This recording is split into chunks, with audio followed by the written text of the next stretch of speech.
बालिका उच्च माध्यमिक आदर्श विद्या मंदिर आदर्श नगर मालपुरा की ऑनलाइन कक्षा में सभी विद्यार्थियों का हार्दिक स्वागत। आज हम कक्षा 12वीं के हिंदी अनिवार्य विषय में सूरदास का ये चित्र पढ़ने जा रहे हैं।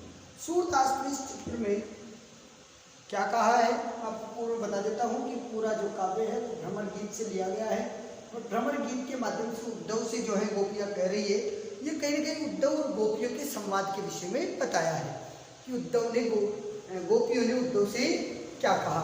प्रस्तुत पद में जो है कहीं न कहीं गोपियाँ जो है वो उद्धव से कह रही कि हमें जो कृष्ण का प्रेम है उस कृष्ण प्रेम में हम बड़े संतुष्ट हैं, कृष्ण के प्रेम में हमें संतुष्टि प्राप्त है। और इस कृष्ण प्रेम में संतुष्टि प्राप्त होने से गोपियाँ ये कहती है कि भाई हमारे को मुक्ति के लिए कोई दूसरी जगह की जरूरत नहीं है, हमारे कृष्ण ही जो है वो पर्याप्त है। कैसे है देखिएगा, पंक्ति को पढ़ते हैं। हम तो दुह भांति फल पायो जो ब्रजनाथ मिलई तो नीको ना तरु जग जस गायो। क्या कहा? हम तो दुह दोनों ही तरीके से, दुह का मतलब दोनों, भांति यानी तरीके से, तरह से, हमने तो दोनों तरह से फल प्राप्त किया है। कैसे किया है? कहीं ना कहीं इस पद में उद्धव जो है वो कृष्ण के परम मित्र हैं और उद्धव के माध्यम से कृष्ण ने गोपियों को समझाने के लिए भेजा और उद्धव ने आते उनको योग का पाठ पढ़ाया। और जब योग का पाठ पढ़ाया तो उद्धव से गोपियाँ कह रही है कि हे उद्धव, हम जो है वो कृष्ण से प्रेम करने पर हमें कोई पछतावा नहीं है, हम कृष्ण से प्रेम करती है और इस कृष्ण से प्रेम करने पर हमें क्या है, दोनों तरीके से दोहरा लाभ है। दो भांति फल पायो का मतलब दोहरा लाभ प्राप्त है, दोहरा लाभ प्राप्त है। कैसे है दोहरा लाभ? हमने तो कृष्ण से प्रेम करने पर दोनों भांति से फल प्राप्त किया है। कैसे किया? जो ब्रजनाथ मिले तो नीको, यदि ब्रज के नाथ, नाथ कहते स्वामी को, ब्रजनाथ कौन है? कृष्ण। यदि भगवान श्री कृष्ण सहजता से मिल जाए अच्छी बात है, नीको अच्छा है।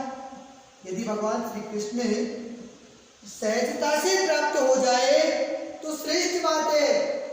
नहीं मिले ना तरु, नहीं तो जग जस गायो, उनकी यश को गा करके काम चला लेंगे। यदि भगवान श्री कृष्ण सहजता से मिल जाए तो अच्छी बात है, नहीं तो इस संसार में हम उनके यश का गान करके अपना जीवन सफल बना लेंगे। तो कहीं ना कहीं गोपियों की ये मानसिकता जो है, गोपियों के मन के भाव ये है कि हमारे तो दोनों हाथों में लड्डू है, दोहरा लाभ है। यदि हमारे प्रभु जो है, हमारे जो श्री कृष्ण है, हम उनसे अत्यधिक प्रेम करते हैं और हम उनके प्रेम से प्रभावित होकर के हम कृष्ण के दर्शन करें तो हमें फल प्राप्त होगा। यदि वो ब्रजनाथ हमारे से आकर के मिले, ब्रजनाथ हमें दर्शन दे तो अच्छा है, नहीं दे तो उनके यश को गा करके इस भवसागर से पार हो जाएंगे, सांसारिक सागर से पार हो जाएंगी। हम उसका यशगान में भगवान श्री कृष्ण के प्रेम का यशगान जो है गा करके आगे बढ़ जाएंगी, ऐसा उन्होंने कहा। ये भाव जो है कहीं ना कहीं गोपियों के मन में, कहीं ना कहीं गोपियों के मन में इस तरह का भाव आया कि कृष्ण हमें फिर से दर्शन दे, और दर्शन दे तो हम धन्य हो जाएंगी, और नहीं दे तो हम इस संसार में उनका यश गा करके उनके प्रति प्रेम जो है हमारा वो प्रकट कर लेंगी।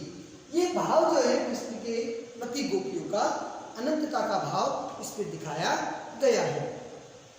आगे देखिएगा, आगे की पंक्ति में क्या कहा है। कह वही गोकुल की गोपी सब बरहीन बरनहीन लघु जाति। इसमें देखिएगा कृष्ण कौन है? कृष्ण उच्च जाति के व्यक्ति हैं, राजा के पुत्र हैं, राजपुत्र हैं, उच्च जाति के हैं। और ये गोपियां क्या है? वर्णहीन, वर्णहीन है, जातिहीन है, छोटी जाति की है।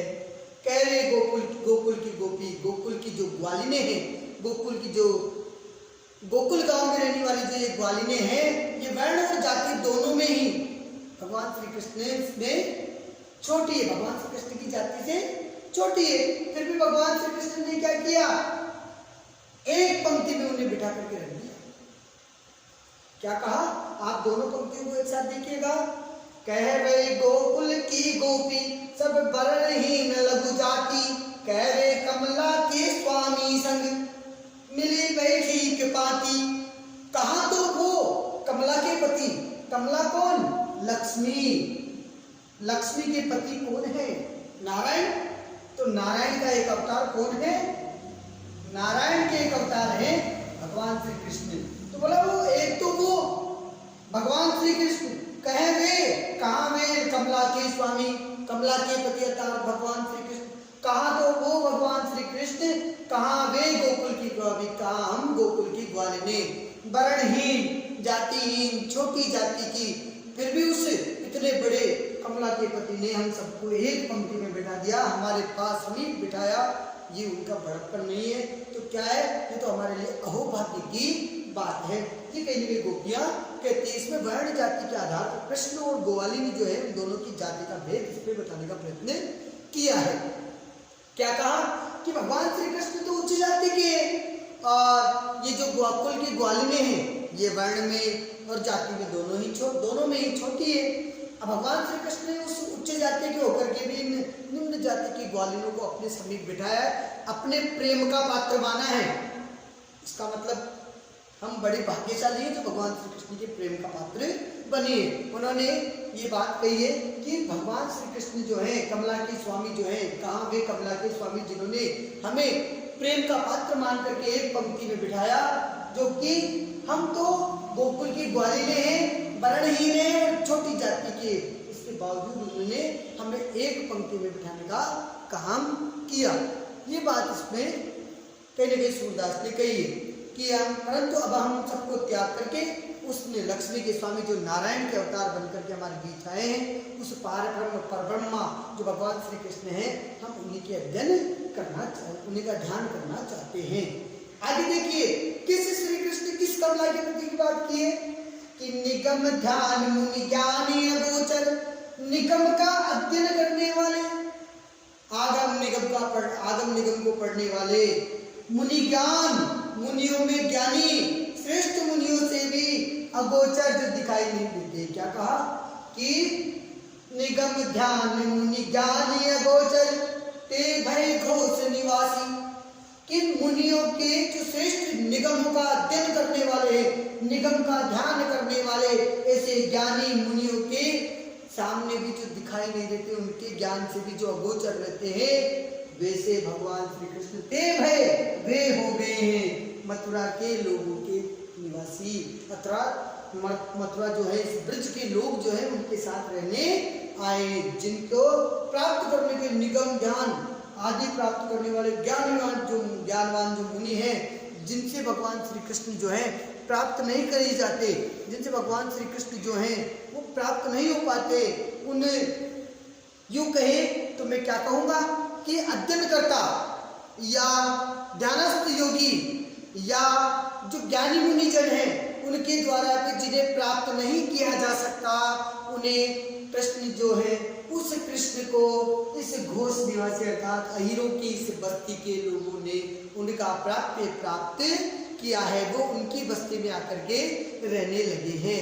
केवल गोप जो ग्वालिने हैं वो उनकी भक्ति के माध्यम से ही वो उसको प्राप्त करना चाहते हैं। फिर क्या कहा, ता ऊपर अब साच कहो जो, हे उद्धव इसके ऊपर तुम सत्य बताना, हे उद्धव ता ऊपर अब साच कहो, हे उद्धव अब तुम इस पर सत्य बताना। उनका प्रेम और भक्ति का ये मार्ग है, प्रेम के माध्यम से भक्ति प्राप्त करते, तुम योग लेकर के आए हो ना मुक्ति का, मोक्ष का मार्ग, तुम तो ये बताओ ये मुक्ति किसकी दासी है, मुक्ति कौन की दासी?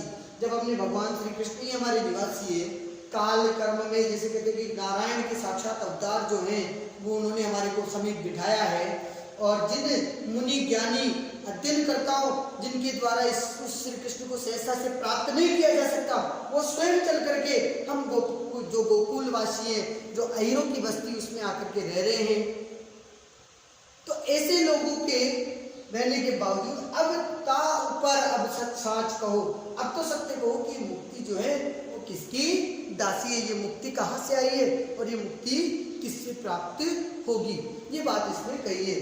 जोग कथा पा लागो ऊधो ना कहूँ पारंगा, जोग कहते हैं योग को, ये योग की जो कहानी है, योग की जो कथा है, ये योग कथा पा लागो उद्धव पांव लगती हूँ, हे उद्धव हम तो तुम्हारे पा लगने का मतलब पांव लगना, पा का मतलब होता है पांव, पैर, हम तो तुम्हारे पैर लगते हैं, पैर लगने का मतलब हमें क्षमा करना, हम तो तुम्हारे पांव लगती है, हे उद्धव हम तुम्हारे पांव लगती है। अब ये बार बार योग की कथा मत कहो, तुम ये कहते हो ना निर्गुण ब्रह्म की आराधना करो, योग माया मुक्ति का मार्ग ही योग है, ये योग की कथा बार बार हमसे मत कहिए, हे उद्धव हम तुम्हारे पांव लगती है, तुम ये योग की कथा हमें बार बार मत कहिए। सूर श्याम तज और बजे, सूरदास कहते हैं श्याम को त्याग करके, श्याम तजी, श्याम को त्याग कर,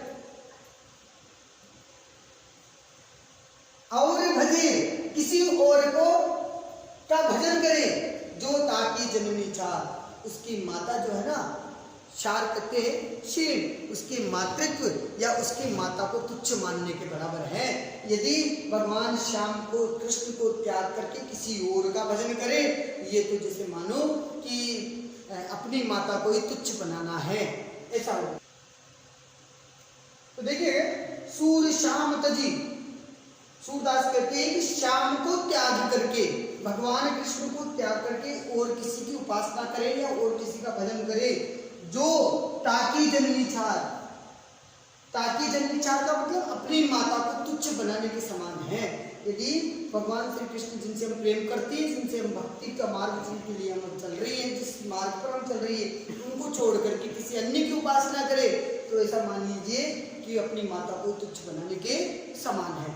तो कहीं ना कहीं आप दोबारा इसको एक बार देख लेना, मैं एक बार पुनः रिपीट करता हूँ कि हम तो दू भांति फल पायो, कि हे उद्धव इस कृष्ण की प्रेम भक्ति से हमें क्या प्राप्त हुआ क्या नहीं हुआ, हम तुम्हें यही कहना चाहेंगे कि इस कृष्ण की प्रेम भक्ति में हमें दोनों प्रकार से फल प्राप्त हुआ है, दोहरा लाभ हमें प्राप्त हुआ है, अर्थात हमारा तो दोनों हाथों में ही लड्डू है।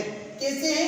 यदि भगवान श्री कृष्ण मिल जाए तो अच्छी बात है, ब्रजनाथ मिले तो उन्हीं को, ब्रजनाथ मिल जाए तो अच्छी बात है, नहीं तो अभी संसार में हम उनका यश गान करके ही अपनी परलोक का गमन कर लेंगे, हम उनकी इस संसार में जो है यश गान गा करके सांसारिक मोह माया से मुक्त हो जाएंगी।